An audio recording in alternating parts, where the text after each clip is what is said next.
Fuck. Still got to figure out a way to get this done. So.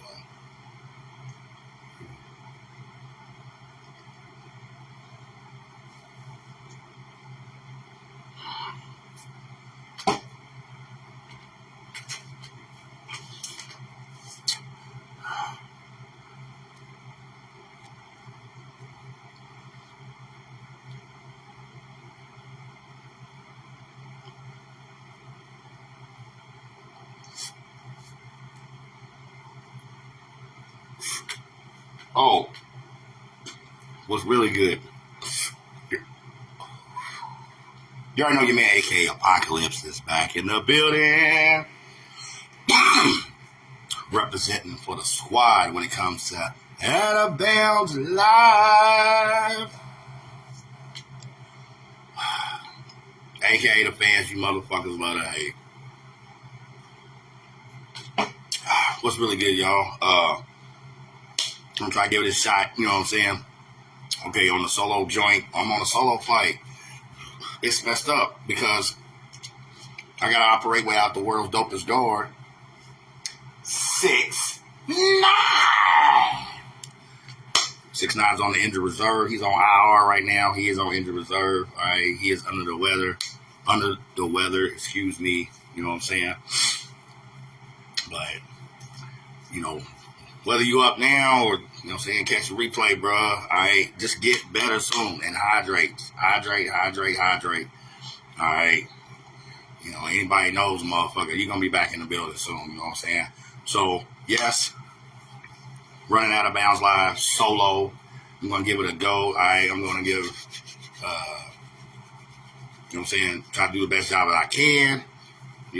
It's just a little rough without having, the world's dopest guard.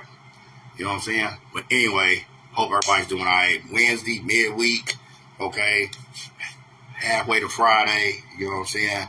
And like I said, man, just Out of Bounds Live, just trying to give you all the thoughts and view on it. I'm going to go ahead and get started because you already know, like we always do, anytime we're discussing sports, it starts with the gang. Bam! Y'all see how those Cardinals handle their business at home. Conference opener up against Georgia Tech. Everybody knows Georgia Tech was coming in with that smoke, particularly early season win over then 10th ranked Florida State. You know what I'm saying? Cards still got it done. All right, 31-19. Yeah, I'm hearing rumblings. I actually watched the game myself. You know what I'm saying? But I'm hearing rumblings, especially like y'all chatter in the Cards fan groups. Motherfuckers kill me too. But anyway, overall, okay, I didn't think the Cards played bad. They didn't really get a lot going on the ground in the ground game, and I gotta give Georgia Tech defense a little props, particularly early on. All right, they made it a little tough for the Cards to really get going offensively. Yet once they did, okay, got the clicking. All right, Tyler Shough, let's get started with him. 13-19. I love that efficiency. You know what I'm saying? 270 yards, 2 TDs. More importantly, not only no interceptions, no fumbles, no turnovers whatsoever. Okay, ball security is paramount. Particularly started with the quarterback, so he definitely handled his business in that regard. I am really frustrated with the lack of run production from the Cardinal offense Saturday. If I'm concerned about it, and anybody really knows and understands the sport, particularly the way Jeff Brom wants to get things done offensively, okay, you too should be concerned about the lack of production. You know what I'm saying, as far as the Cardinal run game, particularly with a solid line and a bevy of backs, okay? So that's frustrating, yeah. And another thing I have to point this out, as a matter of fact, I was discussing this with one of the chefs I work with, because he's a, huge Cards fan. And, I pointed out how while holding Georgia Tech to 19 points, they had trouble with a running quarterback. Okay, they did. And the Cardinal defense generated no sacks and no turnovers whatsoever. All right. So, and I'm frustrated with that because early on, like I said, with Georgia Tech's off being able to move the ball offensively a little bit, multiple motions. Like I told y'all, they was gonna be running a lot of stuff differently compared to Georgia Tech's team last year. Okay, a lot of motion, a lot of misdirection, you know, finding mismatches, particularly on the perimeter. Okay, and so with the Cardinal defense not getting turnovers, not generating any sacks, even while holding them to 19 points. All right, that's concern for me. Big reason. Those two things are big concerns of mine. Because going into next week, or this upcoming week, Saturday as a matter of fact, they first road trip. You already know they got to go up to South Bend. You know. And I got to reiterate, when the schedule first came out and seeing that was Louisville's first road game, okay, I was cool with that. I was cool with that. Not somebody like Virginia or Boston College, and, you know, not knocking none of those teams. I'm simply saying when you talk about at least the perceived prestige of Notre Dame, all right? That Texas A&M loss early on, you know, got them to dip. I literally just checked the rankings right before popping on. So 15th and 16th, neck and neck. Okay, and this was right around this time last year, particularly after the Notre Dame win, you know, cards really started peaking. I think they reeled off like 3-4 straight before they finally took a loss. I think it was that Carolina State game. But the point of the matter is, these are my concerns. Top two concerns going into this week, all right, as far as the gang, okay? They have got to get that running game going, all right? I know Jeff Brock, not like personally, but I'm saying I know Jeff Brock. I know how this man's mind works. I know his offensive philosophy up and down. He wants power football from the ground game to work off play action, all right? Then those linebackers got to come up, and then safeties are acting stupid, don't know what the fuck to do in the secondary, all right? And that's how he wants to attack downfield via the passing game. Okay? Everything's got to work off the run game. Okay? So Cards got to be able to establish that run game early. And keep Notre Dame's defense on the field. I checked some numbers yesterday thinking we were about to go on air last night. You know what I'm saying? Before I got the injury report. Okay? In regards to 6-9. All right? Notre Dame's defense was definitely heralded preseason, all right? But as of literally when I checked yesterday, I can't find them in the top 30 in several major defensive categories. So, total rushing yards, average rushing per carry, average yards per carry. Those are the two big things I was looking for. Because with their lackadaisical performance via the run game, Saturday, they really got to pick it up. I keep telling y'all, man, particularly on the road, all right, your best friend is a run game, okay? A lot of times a game like this, particularly on the road, a big opponent like Notre Dame, it may be a close game, all right? And you don't want to totally abandon your run game, particularly in a close game. I keep telling y'all, man, if you're down 10 points to left, you're not abandoning that run game. I don't give a fuck what them analytics said. I don't give a fuck about what fantasy football says, okay? I'm talking about real, practical, thinking, logistic football, okay? So I'm pretty sure, more than sure, actually, I am confident Coach Brown is going to make that an emphasis throughout practice this week and reminding them they really want to have a chance to win. Plus, you know, Notre Dame's licking their chops, all right? Because like I had to remind the same chef I was referring to earlier, you know, Louisville handled that business when they played Duke last year, and their quarterback, Riley Leonard, he transferred to Notre Dame. So representing Georgia Tech's quarterback, he's like, well, he's not a quarterback like Georgia Tech and wants to roll out. I'm like, not in that capacity. They might have a couple of designed RPO situations for Riley Leonard, but for the most part, he's pretty much a traditional pocket passer. Another reason I was concerned about that lack of sacks. Okay, Carr's got a great front seven. Okay, and they have to find ways to not just generate pressure, get that quarterback. Okay, get that quarterback. Keep Notre Dame second and third long situations, possibly even force a turnover, giving the Cards short field to work with offensively, quick strike, boom, boom, boom. Yeah, first and foremost, that running game's got to get going, and on both sides of the ball, the Cards have got to control the line of scrimmage. They have to win that battle. You know what I'm saying? All right, boom. feel like I railed a little too long about the Cards, but y'all know how it is over at Out of Bounds Live, man. And we definitely, lead our excitement. You know what I'm saying? It's always gang. Other than that, there weren't really a lot of college games to where I felt like, ooh, I gotta get a piece of that action per se. I did go over the schedule going into this week because I don't want you or anybody else thinking, oh, we're just worried about the Cards. All right, because college football is really heating up. While y'all have not heard my complete rail, you have heard my mention for the disdain of this 4 to 12 team expansion of college playoff. Yet and still, okay, I think the first major cog as far as these weekly sweepstakes, that goes down this Saturday. All right, the big one. When you talk about the SEC, number 4, Bama. Number 2, Georgia. Your man Chris, a.k.a. Apocalypse, talking about that one. I'm about to go get it. For real. A lot of people thought that Bama was simply just going to fall off the fucking map because Nick Saban retired.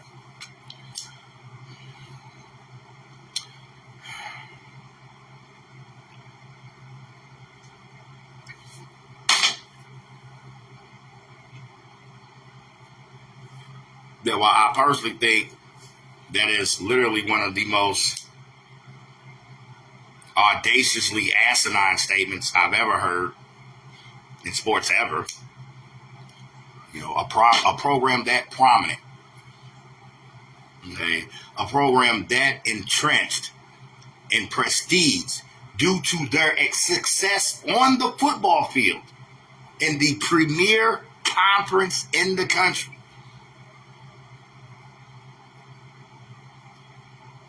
Saban's gone. They're just going to badly fall off the map. They would no longer have the talent. Oh my God! Magically, Alabama's going to be broke, and they won't have the top facilities. Magically, all the boosters and now NIL money is going to get the fuck out of here. All right, and we're going to fall off. Like I said, that in itself is an audaciously asinine statement. I don't know who thought that. The point of the matter is, Bama said they ain't went nowhere. And with a solid ranking of 4 in the first season of the post-Saban era, and they get to deal with Georgia. I'm really excited about this one. I won't even go as far to try to pick a winner because I feel like this is going to end up being one of those games that, when I watch, I'm not going to want anybody to lose, maybe. You know what I'm saying? For real. Really loving Jalen Milroe as far as his progress, at quarterback from last year to this year. And it's subtle things. It's things like his throwing motion. It's things like his footwork, getting set to throw quicker, okay? Making quicker decisions. When he's making the right decision. And he still doesn't make a lot of wrong decisions per se, all right? Similar to Louisville, Notre Dame. I think events at the end, this is going to come down to line of scrimmage, controlling the line play, and who can generate some turnovers. Who can generate some turnovers, and then on it's Georgia and Bama, and what's at stake, not just for this week, but down the road, okay? It may take a special teams play. We may have a return situation, if you will. You know what I'm saying? We're talking about either a punt or a kickoff return, or maybe even a return off a block punt, which is still part of special teams. It may take something like that to turn the tide. Okay, I guess this is Bama. I mean, that was such an unintended pun, and yeah, whatever. You know what I'm saying? Georgia and Bama, okay? This one's going to be mega. All right, this one's going to be huge. I am so glad it's prime time because I don't have to worry about competing, with the Cards, dealing with Notre Dame and they bullshit in that 3:30 kickoff. All right, so Georgia, Alabama, I'm telling y'all, okay, sit back, get ready, enjoy that one. And I'm not a fan of either, so that's why I can say what I said. I feel like it's going to be that good of a game. I'm like, I don't want nobody to lose this game, you know what I'm saying? I did find a couple sleeper games on the schedule. There's a good Big 12 matchup. I think it starts at noon, okay, which is weird for the Big 12, so they're going to be playing like at 10 in the fucking morning or whatever. But it's number 20 of Oklahoma State, number 23rd ranked Kansas State. The Big Ten's got a huge one. Okay, Penn State doing what they always do, hanging around that top 10 until they got to really play somebody good. Okay, Penn State's always such a tease, like the first 3-4 weeks of the season, all right? They got to deal with number 19th Illinois. I noticed Illinois has been slowly creeping up the rankings, okay? You know, I'm noticed, you know what I'm saying? So, for the Big Ten, there's a huge game right there, all right? Yet, we all know between outside of Louisville, okay, and Notre Dame, the game of the week is Georgia, Alabama, repping that SEC, man, as far as that part of the college playoff down the road, man. Let's fucking get it. Let's go. That's what I'm talking about, man. How's everybody doing? You know, I don't know if anybody's watching. Obviously, nobody I know is watching or whatever. I didn't put a banner up. I just let my people know I was going live tonight. If you want to chime in, cam up, try to troll, either way it goes, man, just holler at your man, Chris, a.k.a. Apocalypse, running this solo flight. Definitely sending this one out to the world's dopest guard.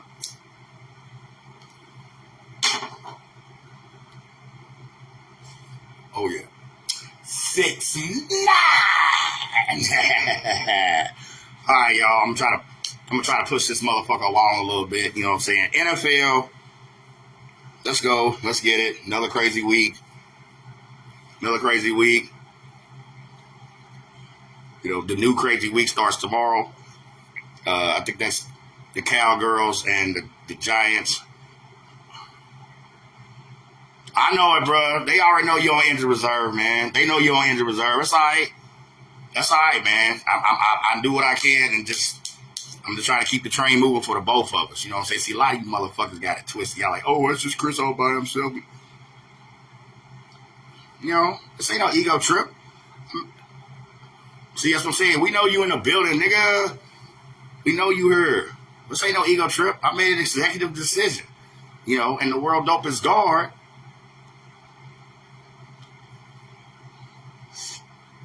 6-9. Green light, baby. Let's go. You know what I'm saying? For real.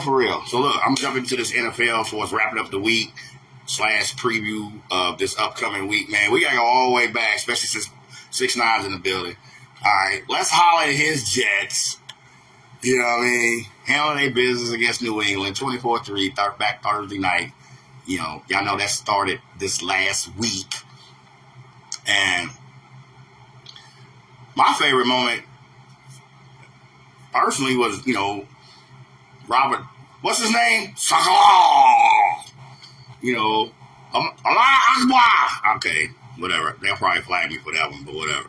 But him trying to give Aaron Rodgers a hug after they went up 14-0, and that was literally my favorite moment of the actual game. You know what I'm saying? For real.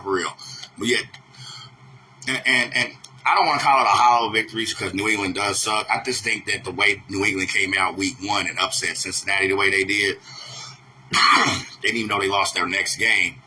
I think a lot of people were just high on New England, and I guess that's fair, you know. And then you get an early division win.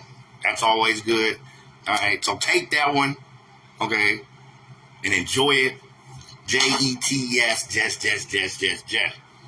Okay. Found it weird that back-to-back weeks the Jets were on a short week, but, you know, because we all know the league truly cares about player safety. Yeah.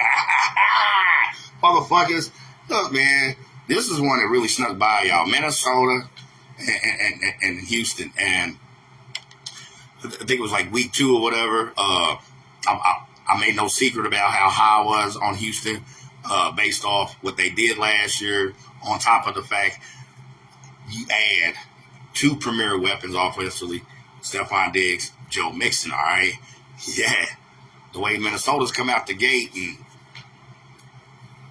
I know there was still some quote-unquote maybe like doubt. Well, I guess more questions, but doubt, like, are they really, really for real? Hey, They put Houston to sleep. Okay. Sam Darnold. This Sam Darnold story, man. Okay. You can't knock him or whatever. Okay. Now, he didn't have the greatest percentage.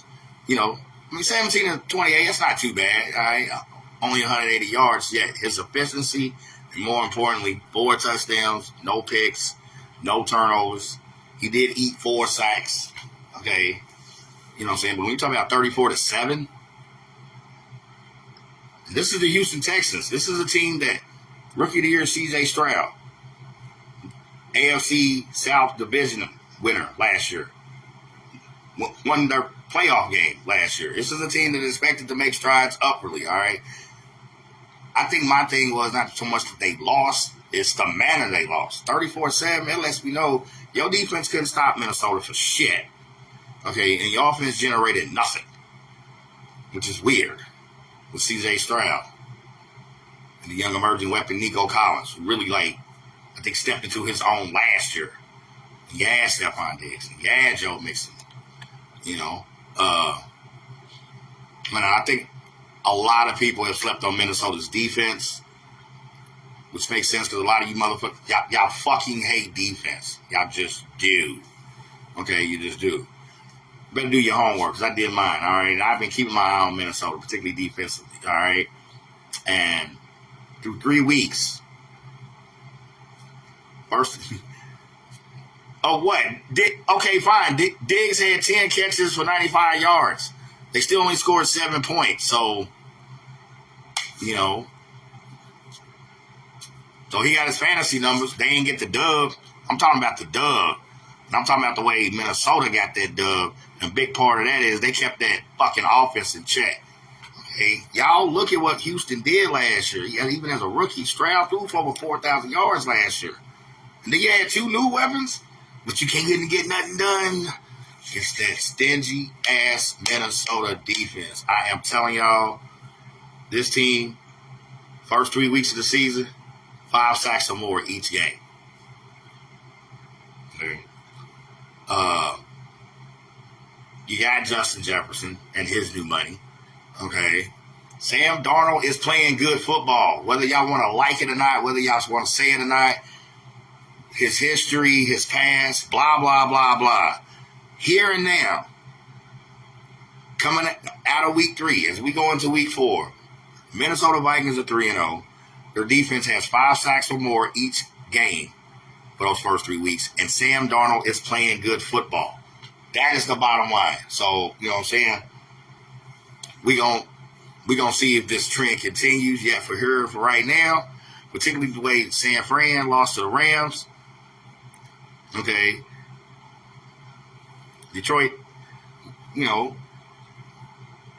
could still be a team they might have to, get through as far as the NFC title per se. But for right now, Minnesota is getting it done, and they're getting it done definitely on both sides of the ball, y'all.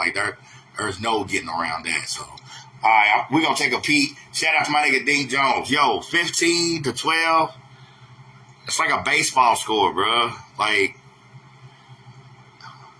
I'm not a Philly hater. I'm glad y'all got the dub. I'm trying to figure out the 15 points. Y'all look like Pittsburgh's offense did the first 2 weeks of the season. You know what I'm saying? I don't understand that. You know what I'm saying? Particularly with the day Rich homie Saquon had.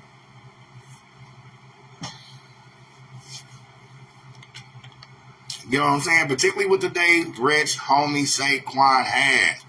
Let's take a look at it, y'all. Where it at? Where'd it go? Where'd it go? Aha! I will give props to y'all defense because holding a high-powered offense like New Orleans to 12 points, 4 red zone trips and all field goals. Y'all can't even see the end zone that day. Fuck yeah, it's still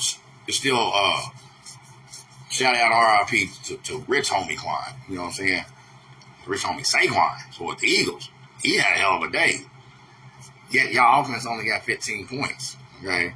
And I know there's the last couple of games, there's been some coaching decisions that some may label questionable. You know what I'm saying?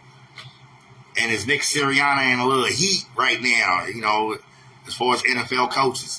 This early in the season, even with a win, is Nick Sirianni in the hot seat. Hurt. 30 or 38, 311. Rich Homie Saquon, 17, $150. His 2 touchdowns.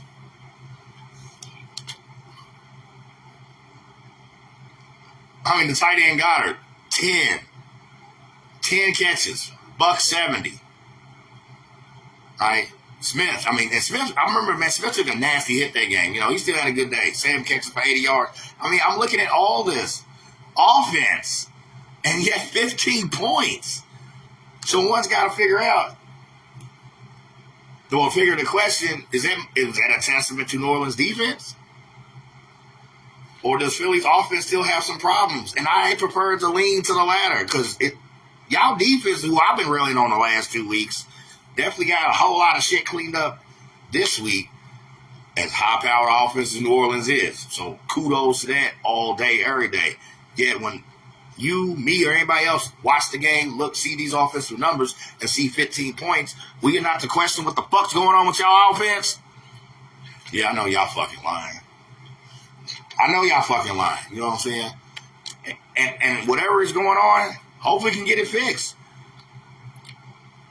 Okay, when you talk about Philly's offense, with multiple ways to get it done. Now, I know A.J. Brown's nicked up, and he probably may be out another week or two before you get him back. But still, with Devonta Smith and the way Dallas Goedert, the tight end, has just came into his own, and they had a weapon with Barkley. 15 points and a 300-plus yard pass a day for Jalen, and you still only get 15 points? Yeah, don't look me in the eye and tell me your fucking offense ain't got no fucking issues, all right? Period.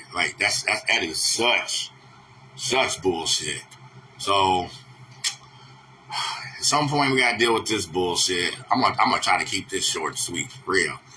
Well, because I just don't like giving some motherfuckers satisfaction. You know what I'm saying? So Dallas rallied. Baltimore jumped on Dallas early. All right, when we talk about Ravens, Cowgirls, jumped on them early. Dallas did rally. They rallied, yet fell short. Lost by field goal, 28-23. And the fact that defensively, Dallas dug themselves an early hole by giving up, I think, the first 2 drives, Baltimore scored touchdowns, okay? And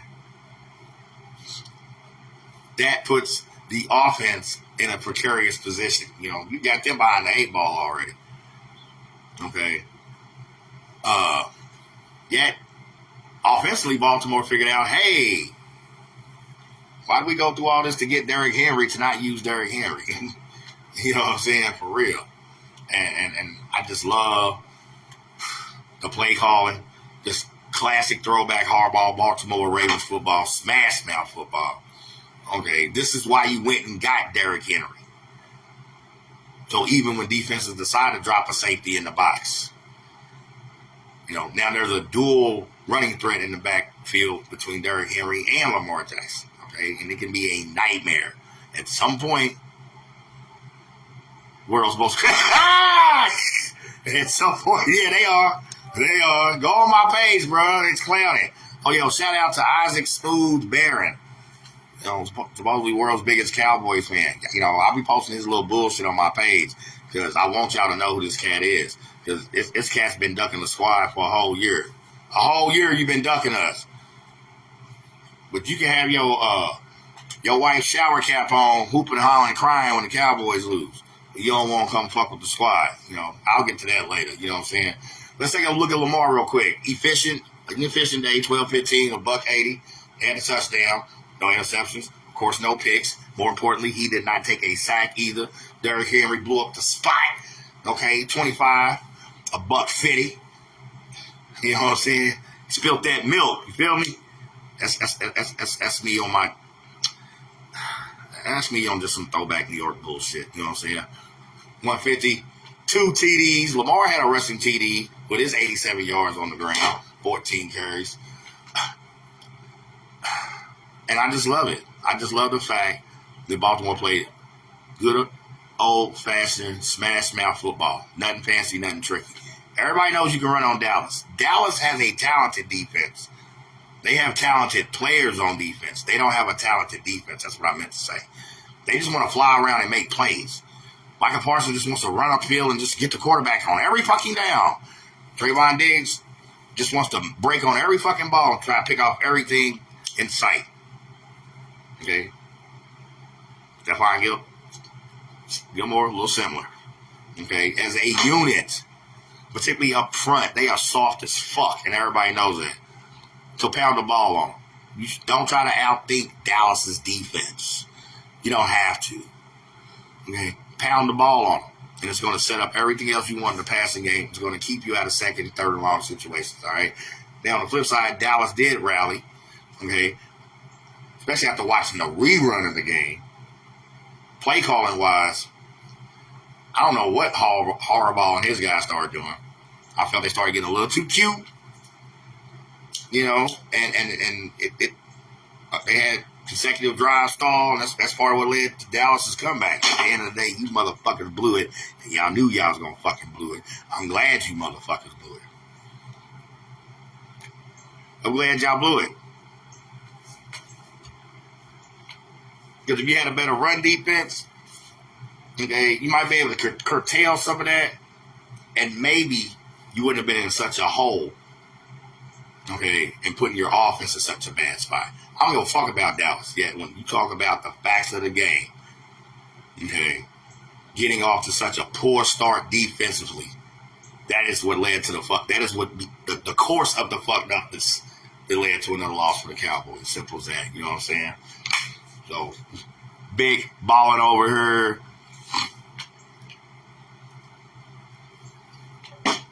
You know it's out of bounds line. Quit playing. All right, quit playing. I got a couple shout outs real quick. All right, shout out to the Petty King and the pastor, you know what I'm saying, Mr. Vernon. Big T, what's up, man? What's really good with you, man? I got a couple more shout outs. I can't think right now. I'm probably running those down maybe later when it really pop in my head because I'm trying to stay boom, boom, boom, focused. And speaking of being focused, on my throwback Hova shit. You feel me? I'm focused, man. Because Monday, those Bills. And anybody knows me, I started saying it Thursday. I'm like, Jacksonville's 0-2. I really didn't expect them to start off 0-3. I expected my Bills to lose. Not only did they not lose, man, they blew up the spot in a mega enormous way. 47-10. The Monday night ass whooping. For real? That's what y'all gonna handle? Yeah, I'm cool with that shit. Yeah, I'm definitely about to go get it.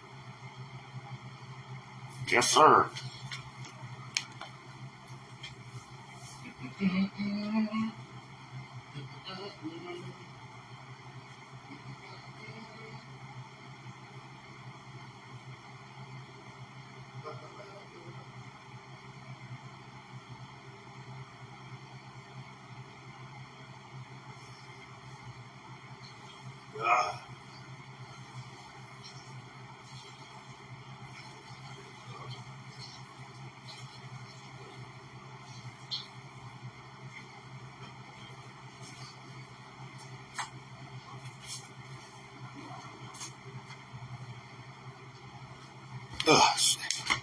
Excuse me, y'all. Y'all already know what time it is, man. Quit playing. Monday night ass whooping. Josh Allen, 23 of 30, 263. Y'all know those 4 touchdowns. No interceptions, no fumbles, no turnovers, and once again, didn't take a sack. Big part of that reason, Buffalo has the only offensive line to where that entire line started all 16 games last year. Okay. Well, 17. We talk about regular season and going to the playoffs before getting booted by Kansas City. Okay, so continuity in that offensive line led to everything great that happened. Okay, so yes, like me and anybody else, it's part of the Bills Mafia. Offensive questions with the top dog weapon, Stephon Diggs, you know, traded by our idiot front office, you know what I'm saying, for a spam sandwich. All right, but spreading the wealth. Let's go. You know, Shakir, 6 catches, 70 yards. Cook with 4 catches, 50 yards out the backfield, okay? Well, out of the 2 tight ends between Kincaid and Knox, Kincaid got more to catch. 3, you know what I'm saying? But it's 3 receptions, 2 receptions, 4 receptions, all right?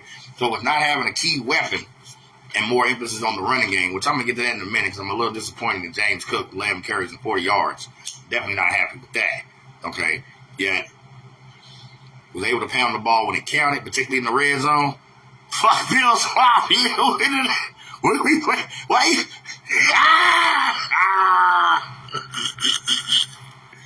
Well, of course it's fucked us when we play each other. I don't know. I got to look and see when the first game, because I think the first games, I want to say it's in New York. As far as the Jets, I think the first time we played, y'all at home. So let me get back to it real quick, bro. Okay. They were able to run the ball when it counted, the red zone early in the game, you know, and Josh Allen was just masterful, and a lot of that had to do with the play calling, everything from short, intermediate, deep routes, multiple receivers, giving Jacksonville's defense multiple looks and multiple confusion. And Trevor Lawrence, especially after getting your money this summer, what the fuck has happened to you, bro? You were 0-8 in your last 8 starts.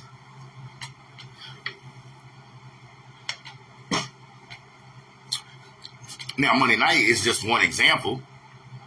You know, a lot of that had to do with the shitty offensive line play of your squad. You know what I'm saying? Yet and still, man, you know, Travis Etienne I thought he was having a nice night early. You know, the score got too big too soon. They got away from it, what I think they wanted to do offensively, which makes it easier for Buffalo just to tee off on them. Particularly peeling those pass rushers. They get to peel their ears back and just pretty much go after him. Created a lot of chaos, particularly in the second half. Damar Hamlin even getting in on the action. We talk about everything he's been through, snagging his first career interception in the league. You know what I'm saying? Feels good. Feels good. It feels good, you know. Josh got pulled third quarter, which is totally understandable. I totally get that. Fuck you fantasy motherfuckers and whatever. And, you know, who wants to risk injury in a situation like that? It's just having to see the midway bum as our backup, Mitch Trubisky. Like, Mitch Nabisco. That's your name, motherfucker. You know what I'm saying? Yeah, like the Bills got it done. It's going in next week, Sunday night. You know, Baltimore. That is no easy task. You know what I'm saying? I do want to mention real quick, man, just real quick, that second Monday night game, real quick, as far as the Bungles blowing it against, well, I don't want to say blowing it so much as Washington beating the Bungles 38-33, you know what I'm saying? Jaden Daniels, I told y'all, Caleb Williams may be the number one, you know, as far as, okay, the first quarterback picked in the draft, and he ended up being the overall number one pick. And I don't care, he wasn't a better quarterback. Okay, Jaden Daniels, I think, is going to start making a lot of GMs regret passing on him. You know what I'm saying? You know, I loved him the last 2 years at LSU, and now seeing him take that leap into the league. This was the first time I got to see him play live because the Bills were handling their business so bad, well, so good or whatever. But so I was able to see a good portion of that, and particularly the second half, man. So kudos to that. You know what I'm saying? All right, y'all. I'm gonna try. You know, if I feel a little scattered or distracted, man, just bear with me, okay? Because closing this thing out, we are going to preview this crazy-ass upcoming week, okay? It is going to be another crazy, insane week. Starting with the Cowgirls, like I mentioned earlier, they on a short week dealing with the Giants. You know, Giants on a short week, they just lost to, I think it was Tampa Bay, whoever, but who gives a fuck because they suck. It's as simple as that. They suck. No, I'm just pulling up the schedule because there's just a couple of games I just kind of want to skim through real quick and just, you know, say give a little forecast on that. Of course, Minnesota, Green Bay. Now, y'all remember week 2, Jordan Love went down with an MCL sprain. Well, week 1, as far as the loss to Philly that Friday night, and they swore he would be out up to 4 games. Well, see, I realized the loophole because they never officially put him on IR. Because if you officially put him on IR, he has to sit a mandatory of 4 games. You know what I'm saying? So the loophole is up to 4 weeks. All right? Motherfucking updates started coming in as early as Monday evening, you know, towards him moving around, limited practice, blah, blah, blah. Might be a chance he'll play. The point of the matter is, this is control of the NFC Central or NFC North, whatever the fuck they want to call it now. All right? Minnesota, Green Bay. Okay? And I am a sucker for division games. You know, regular season games, division games usually are the best ones, all right? Shout out again to my man Dink Jones. Y'all got to go down south, deal with some of that hurricane weather down there in Tampa. Okay, as far as Philly, I need y'all to get some points on the board, man. Okay, I need y'all to get some points on the board, and please, get someone on y'all squad slap the shit out of Baker Mayfield for me, okay? For real, because... You know, he's been playing good. He's had this resurgence since he's been at Tampa Bay. I still don't give a fuck about him, and I still think he's a fucking piece of shit. You know, so Philly, Tampa, okay, that's the key NFC game, particularly when I think about playoff seeding down the road. All right, between NFC East and NFC South. All right, as much as I hate to say it, this watch, especially after what Jaden Daniels just did Monday night, this Washington Arizona, that could be a sleeper game. Okay. Kyler Murray, you know, hadn't been looking too bad. You know, I think he's really getting back to his pre-injury form per se. You know, and hey, Jaden Daniels, you know, so this might be a shootout situation. All right, you know what I'm saying? Of course. Whew. Sunday night, man, NBC prime time. My Bills. Got, you know, well, technically they be traveling south. You know what I'm saying? They got to go down to Baltimore, Maryland. And we have to deal with the madness and brilliance known as Lamar Jackson. Only a 2-time league MVP. And Lamar got his buddy. Lamar got his buddy last year. So in that regard, things happen. Okay. But yeah, when you talk about the madness and the brilliance of Lamar Jackson, any defense to deal with that, that's enough. The concern for me and my Bills is the Bills rank 22nd in total run defense. Which is weird because what? You talk about the 3 or 4 years, you know, particularly the 4 years Diggs was in Buffalo, you know, they're saying that him, Josh Allen run. Bills overall, particularly in the run game, ranked in the top 10 consistently, all right? So to know they're ranked 22 in run defense going into Baltimore. So my defense is playing shitty run defense, and they have to go on the road and deal with the madness and the brilliance of Lamar Jackson and the addition of the brick wall himself, Derrick Henry. Yeah.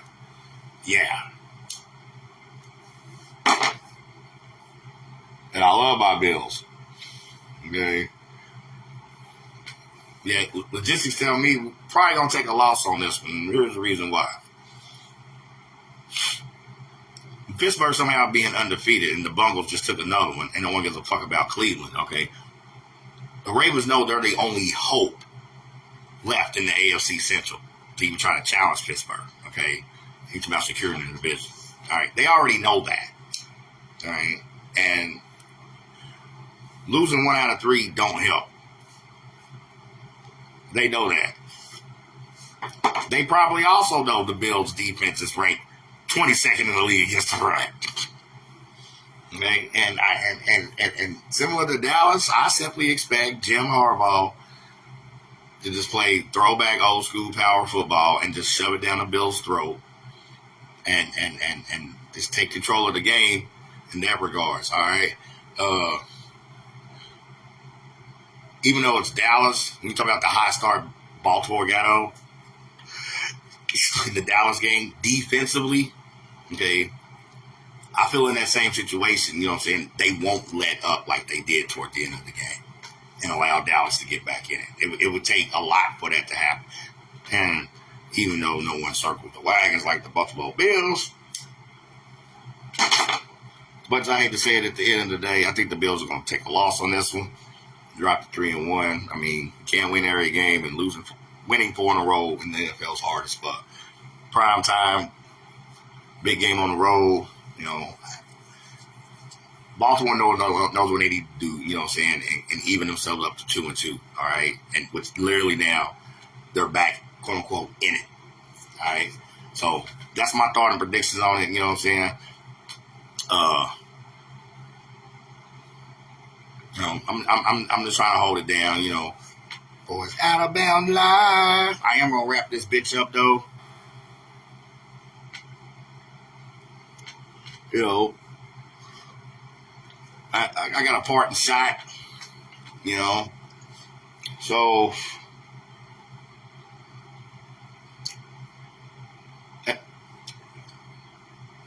type of person I am, you know, and things that influenced me as a kid that I still like hold dear. Okay, as far as certain values, you know, one of my favorites, you know, is privacy.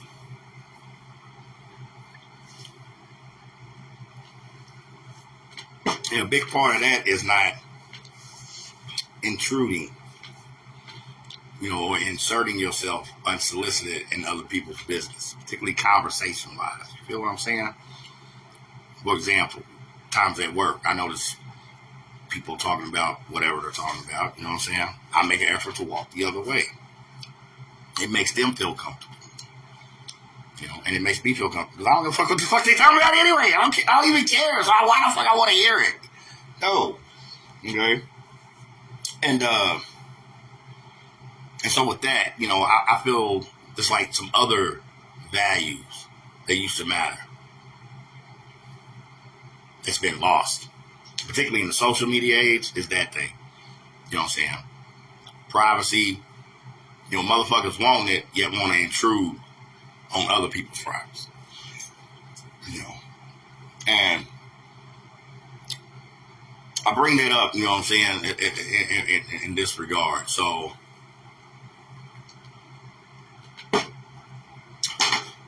minding my business, you know, giving motherfuckers another reminder of why we're part of the fans you motherfuckers love to hate. You know, minding my business, doing what I do, ain't bothering nobody. Simply reminding people, hey, it's another week, it's consecutive weeks. Cowboys fans get to shut the fuck up. See, the rest of us get to enjoy the week. Because consecutive weeks, particularly going this week, they get to shut the fuck up. Well, at least till tomorrow night. Because they're probably going to beat the Giants, and then it's going to be like, oh, we're back. Y'all beat the Giants. Shut the fuck up. But anyway. But going back to my point, people not respecting people's privacy. You know, a lot of motherfuckers rail about privacy, yet they don't respect other people's privacy. Okay? Or as the old folks would call it, meddling. Especially with social media. That's why a lot of you motherfuckers love social media. So y'all can meddle in people's business. So y'all can have unsolicited thoughts and opinions about shit that don't have fucking shit to do with you. And I'm cool with that. It took me a while to be cool with that as an older cat, particularly dealing with social media. You know, with people like 6 9.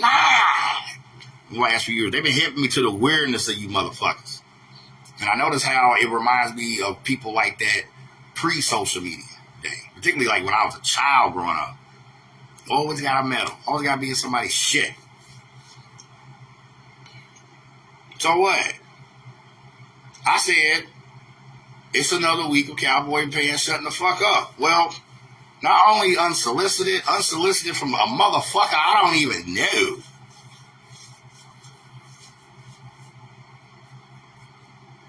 Wants to jump in the comments and trashing my bills and hee ha ha.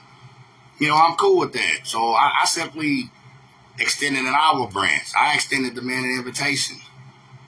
Hey, come on, Alabama's live.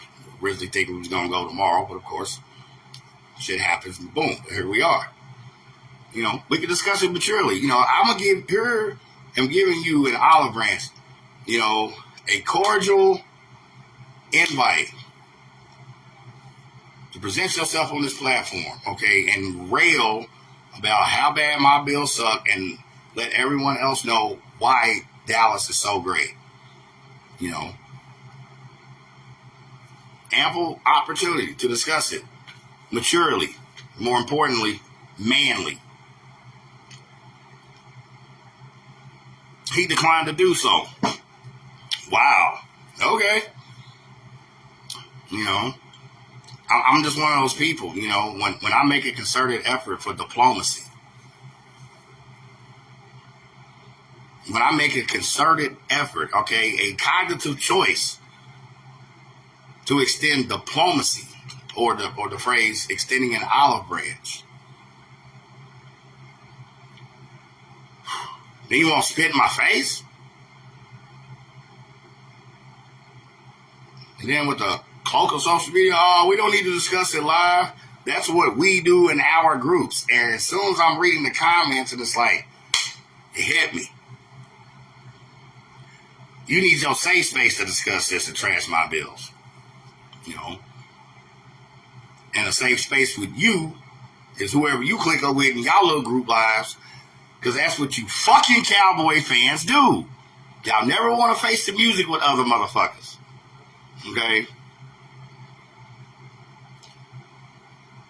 That's still a small part of my point. This is not about railing on Cowboys fans all day. This is all about, mailing in people's business.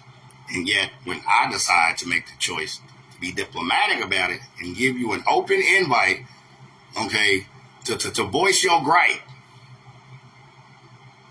you spit in my face. And you had some of my comments erased, which I found funny because all I did say was, initially, because you trashed me talking about I'm still mad about Bills losing back-to-back Super Bowl, y'all 30-something years ago. One, why would I still be mad about that? And two, and more importantly and hilariously, that's the last time you motherfuckers ever been relevant.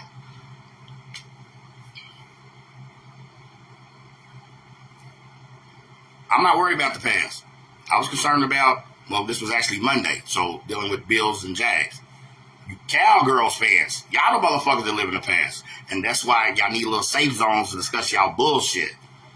Like this brother. You know what I'm saying? So, when I extend an olive branch to you, particularly as a man, and you make the conscious choice to spit in my face, I don't want to hear your gripes and moans,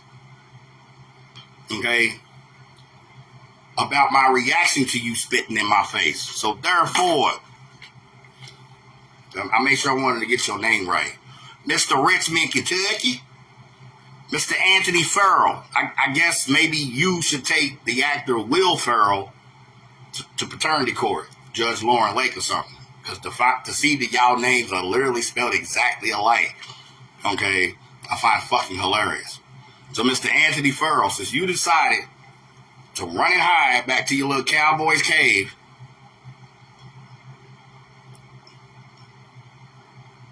and spit in my face when I extend you an olive branch. I gave you an open invite to voice your concerns, your gripes, whatever you wanted to say about how and why my Bills suck so bad and why the Cowgirls are so great. And you declined. Not only did you decline to do so, you chose to spit in my face. So yeah, I'm going to flame your motherfucking ass up. Torch the shit out of you. Anthony Farrell. Okay? The adage, the point I'm making, I'm telling this story is, social media and not, quit mailing in people's fucking business, A lot of you motherfuckers, particularly black people, y'all way too motherfucking comfortable doing that shit. And way too for an old school nigga like me, alright? In the meantime, between time, it's your man, Chris. AK Apocalypse. I'm still representing the squad, you know what I'm saying? It's still Out of Bounds Live. They went 6'9", gets the medical clearance, you feel me? And when he's off injured reserve, we know we're going to hit y'all with another one, man. And we're going to try and find ways to keep hitting y'all with some more content, all right? Y'all know the holidays is coming up soon. all you motherfuckers want good food, and half y'all can't cook for shit. You know what I'm saying? We're gonna maybe try to figure out a way to put together some holiday chronic kitchens for you motherfuckers. All right. Either way it goes, it's all under the same banner. Out of Bounds Live. All right, y'all. One.